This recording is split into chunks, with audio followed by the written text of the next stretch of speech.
boa noite! Seja bem-vindo ao webinar sobre reforma trabalhista e terceirização na área médica. Esse é um evento da Multiplica Saúde, uma plataforma de cursos online que chegou para complementar a formação dos profissionais da saúde em todo o Brasil. Pela plataforma, você tem fácil navegação, pode assistir aos cursos onde e quando quiser, pelo computador, smartphone e tablet. Quer saber mais? Acesse www.multiplicasaude.com.br. Eu convido agora o professor em Gestão e Finanças, contador e advogado, Omaile Mascarim do Vale, para dar início ao webinar sobre reforma trabalhista e terceirização na área médica. Por favor, professor, o estúdio é todo seu. Muito boa noite, seja bem-vindo. Pessoal, fiquem agora com o professor Omaile. Muito obrigado, Alessandra. Boa noite a todos que nos assistem. Para mim é uma grande satisfação fazer esse webinar pela Multiplica Saúde, uma plataforma online que veio para completar os estudos e ampliar conhecimentos dos profissionais da saúde e do segmento médico do Brasil. Hoje iremos falar de um assunto de extrema importância para você, médico formado ou recém-formado, que é a reforma trabalhista e a terceirização no segmento saúde. Adianto que se você tiver alguma dúvida, relate aqui. Ficaremos ao final para responder todas e qualquer questões. Pois bem, terceirização e reforma trabalhista. Antes de iniciarmos, é importante deixarmos claro a aridez desse terreno e a insegurança jurídica que versa sobre essa questão. Então eu trouxe para vocês aqui algumas manchetes dos principais jornais de como está a legislação trabalhista atual, alterada dia 11 de novembro passado. Janot, então Procurador-Geral da República, abre a primeira ação no Supremo contra pontos da reforma trabalhista. Isso ocorreu dia 28/8, ou seja, antes da legislação entrar em vigor. Dia 8 de dezembro, a Justiça do Trabalho de Minas Gerais mostra uma disposição contra a reforma trabalhista. O que isso quer dizer? Quer dizer que o Judiciário está contra a aplicação do texto de lei. Uma reforma feita às pressas, é isso que o Judiciário alega, ok? Então, o Supremo Tribunal Federal ignora a reforma trabalhista. Isso ocorreu dia 7 de dezembro agora. O tribunal julgou improcedente uma reclamação da FENABAN, que é a Federação dos Bancos, que era contra uma decisão do TST. Então, percebam, são dois dos superiores tribunais, o TST, que é o Tribunal Trabalhista de última instância, e o STF, o mais alto tribunal do país, revogando a aplicação desse novo instituto, dessa nova CLT, em alguns aspectos, principalmente no que tange débitos trabalhistas. E olha só, em Santa Catarina, estamos percorrendo o país com essa nova legislação trabalhista. Em Santa Catarina, em Lages, Juíza do Trabalho determina que a empresa recolha o imposto sindical.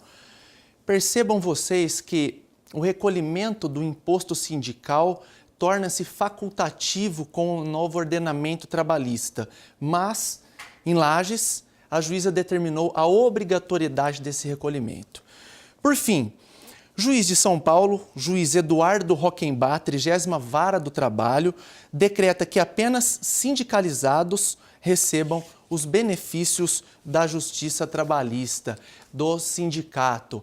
Vejam vocês, todo ano existe o dissídio coletivo. O que é o dissídio? É um aumento que o trabalhador tem direito por ser sindicalizado. Então, o que o juiz de São Paulo decidiu nessa esfera? Ele decidiu que apenas os sindicalizados, ou seja, aqueles que pagam a contribuição sindical, terão os benefícios propostos pelo sindicato.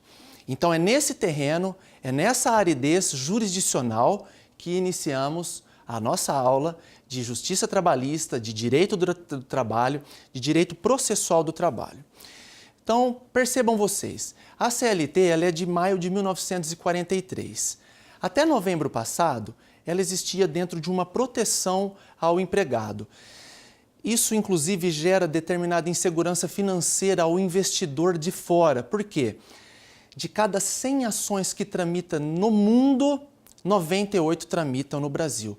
De cada 100 ações trabalhistas que tramitam no planeta, 98 delas tramitam aqui.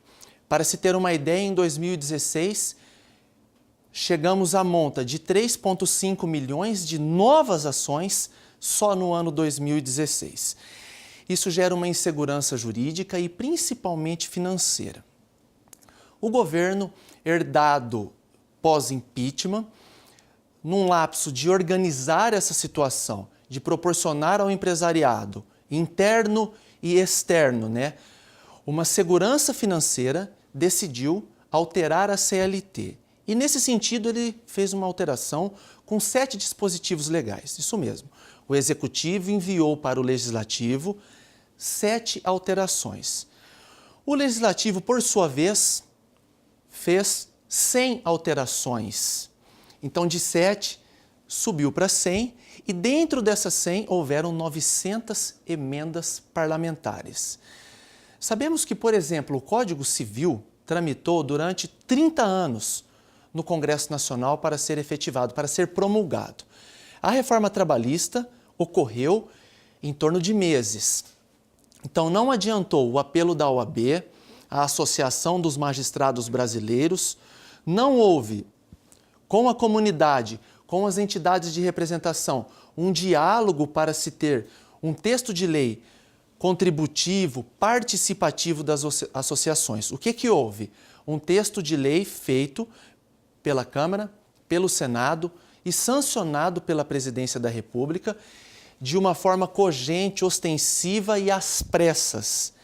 Essa é a reforma trabalhista que vivemos hoje. Para se ter uma ideia, houveram grandes perdas dos direitos adquiridos ainda no governo Getúlio Vargas, lá em 1943. Para tanto, pretendo fazer um comparativo de alguns direitos perdidos e conquistados. Na verdade, a grande maioria das conquistas foi para o empregador.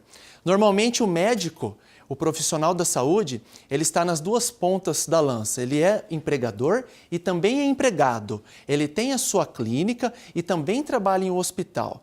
Então, você que nos assiste nesse momento terá uma condição de melhor decidir a sua vida, tanto sendo empregador quanto sendo empregado. Por exemplo, algumas análises de diferenças do que era e do que é a partir de 11/11 do ano passado. Você que era demitido, saía do hospital que você trabalhava ou demitia a sua funcionária na clínica, como que funcionava a rescisão? Existia uma multa de 40% do FGTS, mais as verbas rescisórias no caso de desligamento do funcionário e não pedido de demissão, isso precisa ficar claro. Hoje, existe um acordo que é possível fazer com o seu funcionário ou você com o seu empregador, eliminando 20%, ou seja, metade dessa multa. O empregador paga 20%, só que você, empregado, tem direito a sacar apenas 80% do seu seguro-desemprego e não tem direito ao seguro-desemprego. Você tem direito a sacar do seu FGTS 80%, melhor dizendo, o FGTS, e não tem direito a seguro-desemprego. Isso existe para coibir os acordos que eram feitos entre patrão e funcionário, onde o funcionário pedia para ser mandado embora, devolvia a multa do FGTS para ter direito ao saque integral do FGTS e o recebimento do seguro-desemprego. Hoje, tentando vislumbrar uma redução do custo do patrão, do empregador, o governo corta 50% dessa multa, mas também corta vantagens do funcionário que teria o saque de 40% e hoje passa a ter só 20%. Isso só ocorre para acordos. Se você for desligado ou se desligar um funcionário da forma normal, demitindo-o ou ele pedindo a demissão, ele pedindo para sair da sua empresa, não houve alterações, ok? Lembrando que a cada premissa, a cada situação que eu tratar, fiquem à vontade para enviar dúvidas, tentaremos saná-las ao fim da aula. Fiquem à vontade, inclusive, para acessar a nossa plataforma do Multiplica Saúde. A qualquer momento será um imenso prazer para nós. O salário, houve uma alteração simbólica e substancial. Sempre no decorrer do recebimento do seu salário, você tinha salário, ajuda de custo, diárias, enfim, uma série de verbas que você recebia. Dentro de todas as verbas, era necessário, era obrigatório, o recolhimento do INSS e do FGTS após a somatória de todas as verbas, ok? Ok. Na atual legislação, auxílios, prêmios, abonos e ajuda de custo não compõem o recolhimento do INSS. Para você, patrão, excelente, você vai pagar menos INSS do seu funcionário. Para você, médico que trabalha no hospital e normalmente recebe uma ajuda de custo, ou seja, de deslocamento ou qualquer tipo de ajuda, não integrando o INSS, você perde parte da sua contribuição previdenciária. Então vamos ser práticos. Você tem um recebimento de R$5.000, mas esse recebimento se denota em R$2.000 de salário e R$3.000 de algum auxílio. Qual é o valor da contribuição previdenciária em cima de R$2.000? Então, se você sofreu um acidente de trabalho, se você vai se aposentar, se você precisar da Previdência Social em qualquer âmbito, saiba você que a sua contribuição é apenas de R$2.000 e não dos R$5.000 que você ganha. Essa é uma alteração que quando você lê o texto seco da lei, o artigo, você não consegue perceber se você não faz a conexão dela com o mundo previdenciário. Então, resumindo, lei anterior, R$5.000 de salário, não importa se tinha dentro desses 5.000 a ajuda de custo, benefícios, etc. Você contribuía em cima de R$5.000 para a sua aposentadoria. Hoje, você tem a renda, não o salário, de 5.000, mas compõe essa renda o seu salário e uma série de benefícios. Os benefícios não formam base de cálculo para o INSS. Na possibilidade da aposentadoria ou na possibilidade de um auxílio maternidade, por exemplo, você não vai receber os 5.000 de salário, e sim exclusivamente a parte tocante à contribuição previdenciária, ok? Estamos juntos? Seguindo. Proporcionalidade salarial de acordo com a carga horária. O que ocorria com a lei anterior? Existia a carga horária reduzida, que era no máximo de 30 horas, e o funcionário não podia exercer horas suplementares, a famosa hora extra. Hoje, eu posso fazer um contrato de 30 horas e mesmo assim eu não posso pedir para o meu funcionário ou eu, médico, funcionário de determinado hospital, fazer a hora extra. Entretanto, cria-se um novo instituto de contrato de trabalho, que é o contrato de 26 horas semanais. Nesse contrato de 26 horas, eu posso, como funcionário, ou eu como patrão, solicitar o cumprimento de carga horária adicional. O que isso é maléfico para o funcionário? Eu posso contratar funcionários pagando uma carga horária reduzida, ou seja, não preciso respeitar o piso sindical, que é o menor salário do sindicato da sua cidade. Eu posso pagar um salário a menor, ou seja, eu só faço a carga horária da semana e ainda posso pedir para que você faça hora extra. Isso era vedado na CLT anterior e com a reforma temos essa alteração. Parece uma alteração irrelevante, mas, por exemplo, telefonia, a secretária da sua clínica que atende o telefone, sabemos que a carga horária dela é reduzida em virtude da insalubridade auditiva dela. O que acontece com isso? Eu posso colocar duas e pedir para que elas cheguem a 32 horas, que são 6 horas de hora extra, mais os 26 horas da carga horária desse novo contrato de trabalho, dessa nova CLT. A bem da verdade, a alteração da CLT em muito pouco melhorou a vida do funcionário. Ela beneficiou e muito o empregador. Faculdade de pagamento da contribuição sindical. Talvez o maior imbróglio jurídico dessa alteração. Por quê? Temos uma dicotomia de acepção desse recolhimento. Temos a contribuição sindical do empregado e a contribuição sindical do empregador. Ambos têm a necessidade de pagá-la até 11/11 do ano passado. E agora, é claro no texto da lei que você não tem essa obrigatoriedade. É uma mera faculdade. Sabemos que no Brasil temos algo em torno de 15.600 sindicatos. Sindicatos sérios e outros nem tanto. Sabemos que é assim que funciona. Enquanto o Reino Unido como um todo tem 150 funcionários, todo o Reino Unido temos 15 mil. É óbvio que poucas pessoas, poucos funcionários, poucos patrões se inclinarão a pagar o sindicato. Concordam? Evidente que sim. Ok. Acabamos de ver no início da aula a decisão de uma juíza de Santa Catarina dizendo que aos sindicalizados somente alcançarão os benefícios propostos pelo sindicato. E eu dou um exemplo de benefício proposto pelo sindicato. Esquece o clube do sindicato, a sede do sindicato que tem alguma coisa. Não. O maior benefício que o sindicato faz para você, trabalhador, é lutar pelo seu aumento anual, que se chama dissídio coletivo. Esse aumento, ele oscila em percentual delineado para a profissão. Então, existe o sindicato dos enfermeiros, dos médicos, dos engenheiros, enfim, toda profissão tem o seu sindicato. Nesse sentido, você não é obrigado a pagar o seu sindicato como funcionário. Entretanto, você pode ser eliminado dos benefícios que o sindicato te propõe. Muito embora, numa questão de isonomia jurídica, eu acho que a decisão dessa juíza vai ser sucumbida no tribunal, porque eu não posso, eu como patrão, dar o aumento para o funcionário B porque ele é sindicalizado e para o A não porque ele não é sindicalizado. Essa isonomia, essa relação equânime entre patrão e funcionário e os outros funcionários da empresa deverá ser respeitada de uma forma ou de outra. O que temos de realidade é uma insegurança jurídica exacerbada nível Brasil.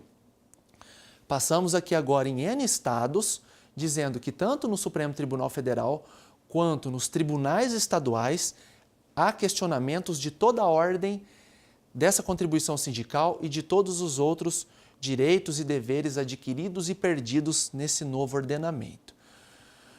Sindicato como patrão. Você que tem uma pessoa jurídica constituída, você tem que pagar o sindicato? Sim. Todo janeiro você tem que contribuir para o sindical patronal. E agora, você precisa? Não, é mera faculdade. Entretanto, na sua clínica deve ter alvará de vigilância sanitária, evidentemente. Você tem que ter o alvará da Prefeitura Municipal, em outras espécies de funcionamento, outras esferas. Você tem uma farmácia que tem uma regulamentação da ANS e esses órgãos, para renovar esse tipo de alvará, de licença, exige o pagamento da contribuição sindical.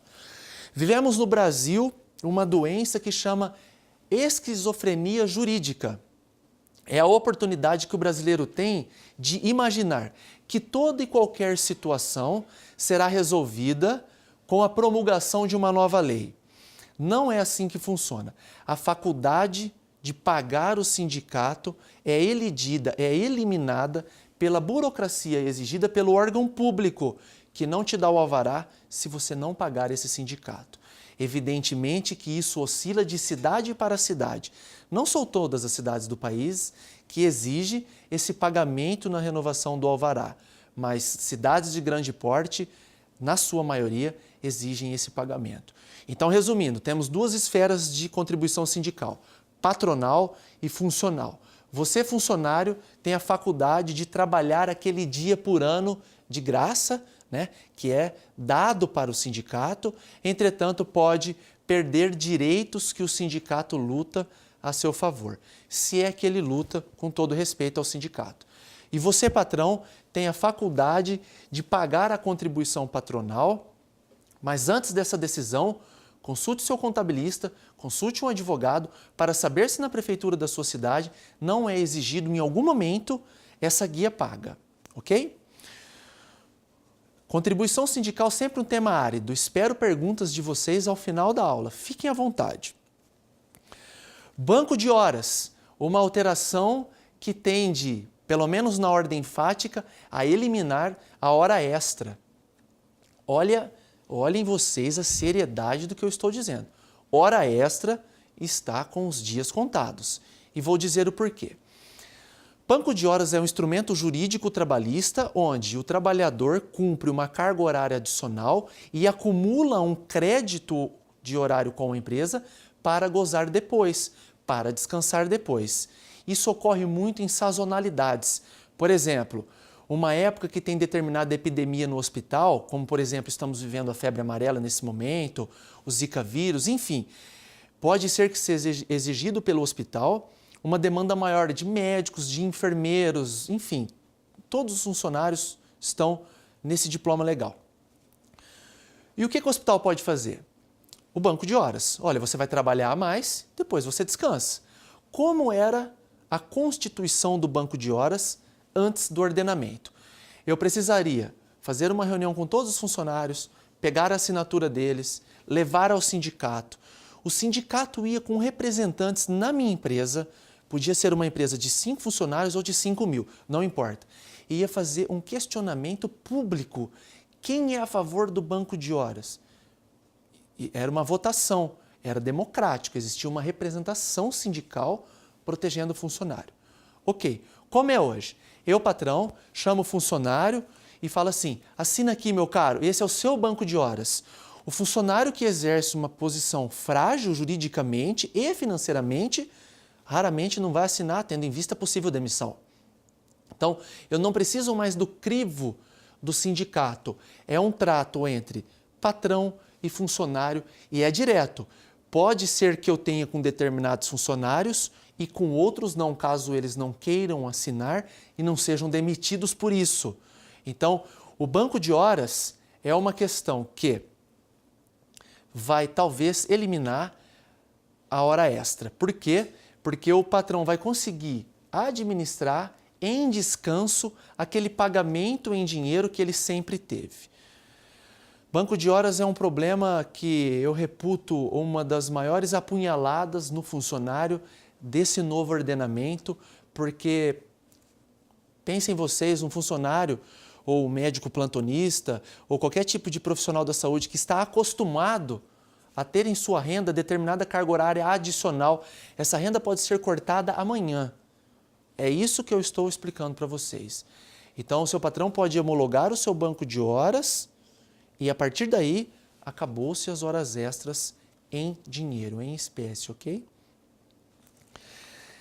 Um artigo bastante... Esse artigo, na verdade, eu vou fazer a leitura para explicar. Percebam vocês, um artigo novo, não tem comparação, não é um substitutivo.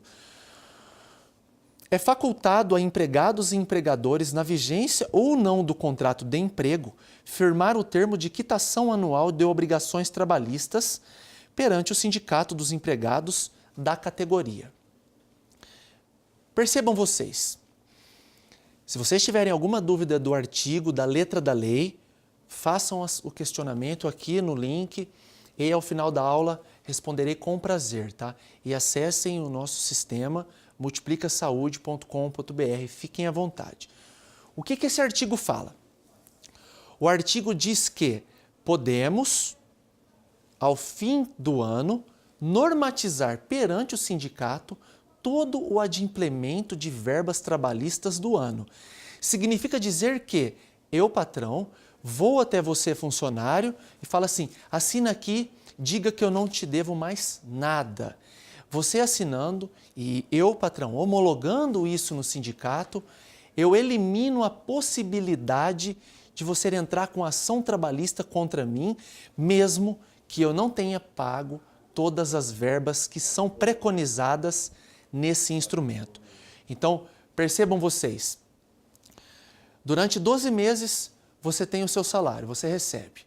E em dezembro, eu, patrão, te chamo e falo, vamos ao sindicato liquidar com o ano 2017, por exemplo. Você vai comigo e assina dando plena quitação. Nesse sentido, você não tem mais a prerrogativa de discutir na Justiça Trabalhista essa questão. Então perceba, existe um princípio constitucional no artigo 5º da Constituição que é a inafastabilidade do poder judiciário, da jurisdição. O que eu quero dizer com isso? Que não é uma norma entre particulares que vai suplantar a possibilidade de você ter acesso ao judiciário. É exatamente o que diz esse artigo.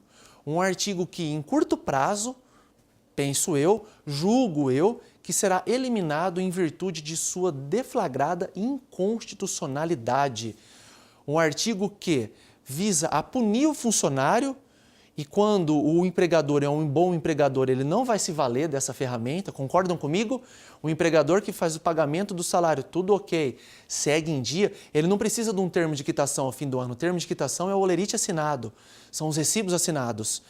Isso veio a prejudicar o funcionário e a trazer segurança ao mau empregador, àquele que denigre o funcionário, àquele que ludibria o funcionário em suas verbas trabalhistas. Faço questão de ler de novo esse artigo, talvez o artigo mais pernicioso do novo ordenamento. É facultado a empregados e empregadores, na vigência ou não do contrato de emprego, firmar o termo de quitação anual de obrigações trabalhistas perante o sindicato dos empregados da categoria. Parágrafo. O termo discriminará as obrigações de dar e fazer cumpridas mensalmente e dele constará a quitação anual dada pelo empregado com eficácia liberatória das parcelas nele especificadas. Pois bem, na prática, você é demitido da empresa, entra com uma ação trabalhista, ingressa no Poder Judiciário para questionar verbas não recebidas. Se você, no decorrer dos anos, deu quitação dessas verbas, você não poderá mais questionar isso. Ficou claro? Iremos logo para as perguntas. Ao que percebo, existem muitas perguntas chegando e é um período mais de compartilhar informação, de interagir, eu acho um pouco mais interessante. Só quero fazer uma última observação em relação à terceirização, que é um dos temas da aula de extrema relevância. Para falar sobre terceirização, eu preciso explicar o que é súmula. Os entendimentos dos tribunais seguem uma ordem, que se chama jurisprudência. A súmula é um entendimento jurisprudencial consolidado. É a oportunidade que o tribunal emite um verbete que juiz nenhum pode ir contra. Isso é súmula. Para que vocês precisam saber isso? A súmula 331 do Tribunal Superior do Trabalho regulava a terceirização no país. Então era proibida a terceirização da atividade fim. Eu só poderia terceirizar a atividade meio. Com o novo ordenamento, eu posso terceirizar a atividade fim. Vou dar um exemplo prático. Tenho uma clínica de radiologia, sou o dono, junto com mais um sócio, mas tem 10 radiologistas trabalhando na minha clínica. Os 8 são médicos do corpo clínico e não do corpo social, societário da clínica. Claro? Ok. Eu posso terceirizar esse serviço de radiologia, sendo ela a atividade fim. Então, a partir de agora, eu posso terceirizar a atividade fim. Eu não preciso mais me valer da terceirização apenas da atividade meio. Isso abre margem para a famosa pejotização. O que é isso? Uma série de pessoas jurídicas constituídas com o objetivo de reduzir direitos trabalhistas. Eu contrato um funcionário e digo, abra uma empresa para que eu possa te pagar. Ele abre a empresa e ele não tem férias, não tem 13º, não tem FGTS, não tem o INSS da aposentadoria, salvo se ele pagar na empresa dele. Claro? Podemos iniciar com as questões. Estou recebendo aqui algumas questões. E, por favor, enviem mais questões conforme tiverem à vontade. Fiquem à vontade para enviar qualquer questão aqui no nosso link. Então vamos às questões. Primeira questão aqui, Joana Azevedo, médica de São Gonçalo, Rio de Janeiro. Sou contratado em um hospital, trabalho no ambulatório. Eles podem reduzir a minha carga horária e, consequentemente, o meu salário? Com certeza. Vimos agora que temos uma nova vertente contratual, que é o contrato de trabalho de 26 horas ou de 30, podendo ainda no de 26 serem exigidas horas extras. Então, o que o diretor ou o dono do hospital pode fazer, minha cara? Normalmente, médicos de ambulatório têm uma rotina de ambulatório que não preenche todos os dias da semana. Ele pode fazer uma auditoria da sua carga horária e reduzir ela exatamente como o seu salário. Então, Joana, doutora Joana, perdoe-me, é assim que funciona. A qualquer momento o seu salário pode ser reduzido, ao contrário do que poderia ocorrer na legislação anterior, que precisava de aval de sindicato, existia uma redução que era um pouco mais burocrática, hoje é ao bel prazer do empregador, ok? Alexandre Caçassola, São José dos Campos, São Paulo. Sou radiologista e apenas emito laudos. Não realizo os exames. Faço o trabalho em casa. Como funciona isso na atual legislação? Radiologista, em especial, tem muito dessa atuação. Alguém faz o exame, envia para ele o arquivo e ele emite o laudo da sua casa, ou de noite, ou de dia, enfim, ele tem a sua carga horária. Ele foi regulamentado nesse novo ordenamento via teletrabalho, telejornada. E como funciona isso, meu caro Alexandre?